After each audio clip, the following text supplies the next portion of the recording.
I was at a very prominent casino in Vegas, and he was famous in the 80s, rock star. Um,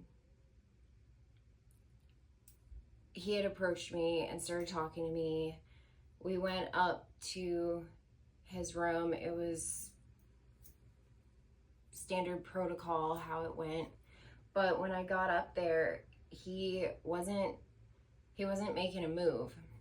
And you only have a certain time frame to be off of the casino floor before your trafficker will call you.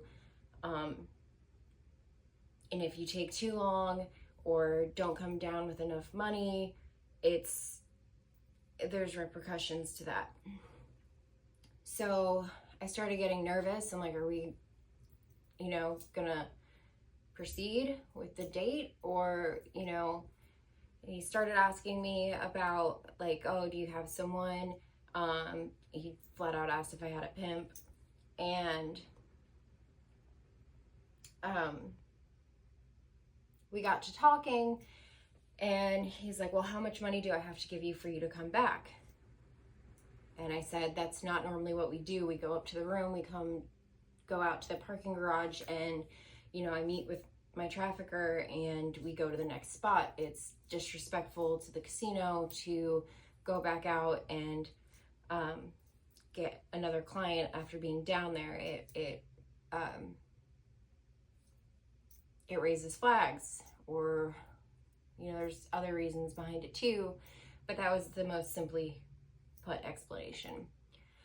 So he gave me a couple $1,000, and I told my trafficker that he wanted me to go back. So he was like, okay, well, if he's paying that much, you can go back. I just had to wait a little while. It was nighttime the first time I saw him, and it was daylight the next time that I went back. And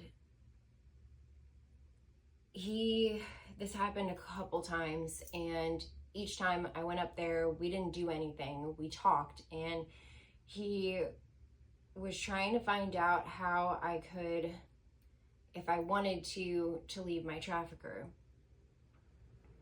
I didn't take him seriously. I was scared to leave my trafficker. There was no way that I ever saw escaping. He knew that all the money that he was giving me, all of the money that the client was giving me, he knew that all of that was going to my trafficker. And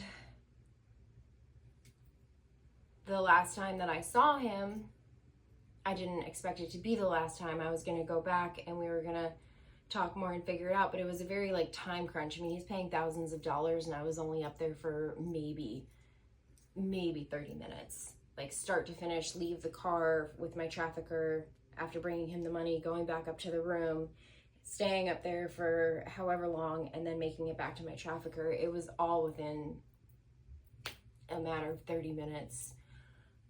And the last time that I went up there, yeah, I didn't expect it to be the last. I was going to try to leave, but my trafficker, he made an excuse for us to have to leave and not return back to that casino, so I never got to see that through.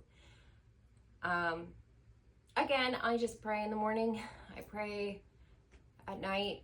These things are very uncomfortable to share, and I think about it for a while before I make these videos, and they still come out all over the place, but this is really hard to explain, and there's no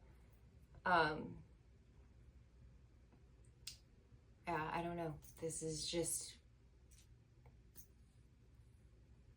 the awareness that I'm trying to spread, the knowledge that I'm trying to share without naming specifics, because knowledge is power, and the more that the world knows, the more something can be done to prevent it.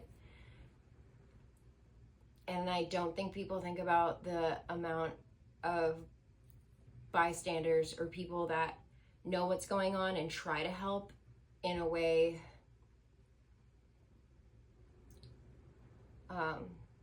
that the public just doesn't speak about, that nobody speaks about.